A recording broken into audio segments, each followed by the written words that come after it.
Hello everyone! Today we are going to review how to use the EAT-26 outcome measure to identify symptoms and concerns characteristic of eating disorders in adolescents and adults.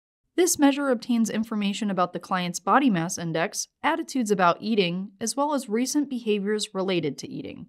While this outcome measure alone is not sufficient to yield a diagnosis, it is a useful screener to understand which clients may benefit from further assessment. Before starting this tutorial, make sure you've set up the basics of your TherapyNotes account and that you've enabled the Client Portal and Client Portal document sharing within the Settings section.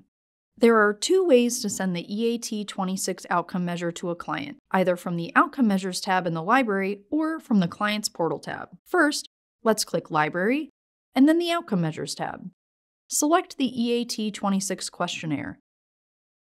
A screen about the EAT-26 will open, telling you a bit more about the outcome measure itself, as well as a preview of a sample completed questionnaire.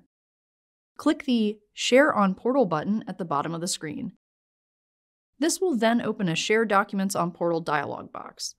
Begin typing in the patient field and select the patient's name you want to send the EAT-26 to. If you'd like to send any custom instructions to the patient, enter them in the Instructions field and they will be sent with the documents you've selected to share. Then, simply click the Send Document Request button and you're all set. Another way to send the EAT-26 to a client is from their Portal tab.